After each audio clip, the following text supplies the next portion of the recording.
We steal the waves in the air, and we never give them back. We are. We are. We are. We are. We are. We are.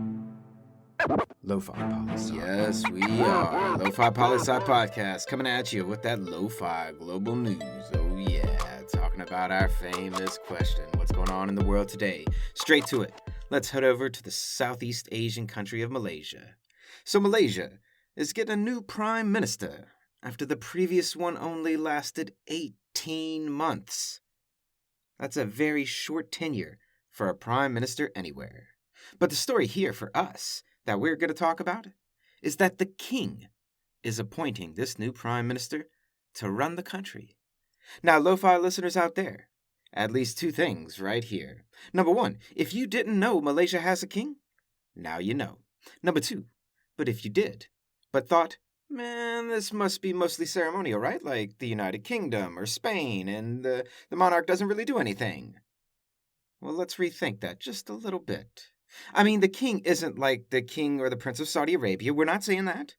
But what we are saying is that there are a lot more monarchies left in the world than you would think. And quite a few of them. Their kings still got some real power. I mean, really, here, the king in Malaysia is hand-picking the prime minister who will run the country. And yes, I did some finger quotes out there, even though none of you can't see me. But yo, that's some real power. Power taken and given to people. Wait for it. As a right of birth. By bloodline. I mean, imagine that. You get to control a country just because of who your daddy was. Monarchies, people. Well, we may be in 2021, but maybe we're still in the dark ages. Question mark? Now let's move way, way west, away from Southeast Asia, on over the Indian Ocean, and take a stop over in southern African country of Zambia for a presidential election news update. And we told you before the president lost and said it wasn't fair. But now he has conceded the election, and wouldn't you know, a lovely thing is about to happen in the country of Zambia. A peaceful, non-contested, free and fair transition of power between presidents. Oh yeah, good signs for Zambia. And thank you soon-to-be former President Lunga for doing the right thing and admitting defeat in a presidential race. Yo, President Bolsonaro of Brazil, take a lesson from this, please, don't you know? And now it's time for Wednesday's edition of The Game. Oh yeah, that's right, we're back to ya. Are we landlocked or not? That's right, I'll name a country. You have 5 to 10 seconds to guess if, in fact, that country is landlocked or not. And by landlocked, we mean a country that is completely surrounded by other countries and has no direct access to oceans or lakes. And remember to keep that score and add it to your score from last week to see how much of that lo-fi loot you can accumulate all season long. Now to it. Number 1, Zambia. Is it landlocked or not? 5 seconds.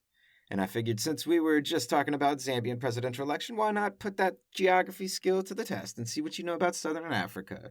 And 3, 2, 1. And if you said yes, you're absolutely correct. 1 lo-fi doubloon for you. Now to number 2, Zimbabwe. Are we landlocked or not? That's right, why not just stick in Southern Africa and see who is, in fact, landlocked? Is Zimbabwe or not? I don't know. And 4, 3, 2, 1.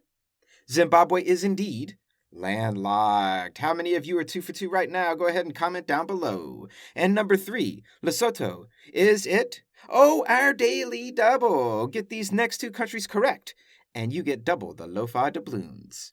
Lesotho and Eswatini. Are they? Lesotho landlocked, Eswatini not. Eswatini landlocked, and Lesotho not. Eswatini and Lesotho both landlocked, or Lesotho and Eswatini both not. Take a full 10 seconds with all that lo-fi loot on the line. Which will you choose, my friends? 4 options, only 1 are correct. And 5, 4, 3, 2, 1. And the answer is? They are both landlocked. That's right, double doubloons for everyone who got it correct. And our last one for the day, Botswana. Is it landlocked or not? And 5, 4, 3, 2, 1. Our answer is yes, indeed. Botswana is landlocked as well. So a recap. We have Zambia, Zimbabwe, Lesotho, Eswatini, and Botswana. All landlocked South African countries. Now you know. And write in, let us know how many of you went 5 for 5 today. Now let's head far north and a little bit east, over to Russia. So Russia, oh Russia, going after big tech again, we see, with an almost $200,000 fine against Google for not deleting banned content. Bad Google. Yes, Russia says this is the 5th time that Google's parent company, Alphabet Inc., has been fined over something like this. And don't forget, Russia's doing these same things to places like Twitter as well. And the Russian government has even slowed down the access speed of Twitter in the country. But I find it curious. I mean, really, $190,000 is the exact amount here for the fine. And this is the 5th time? Come on. Alphabet Inc., who owns Google, who owns YouTube, is one of the richest and most prosperous multinational corporations in the world. And you're hitting them with a measly $190K fine? You ain't looking to hurt Google or make them do anything about censoring content. All this looks like is someone in Russia is making Google pay some kind of bribe money to keep doing business in the country. Fining Google $190K, please. That's pennies in the pot. If you want to make Google change content, you better hit them with billions in the bank. But that's just that lo-fi lookout. Who knows? It is Russia after all.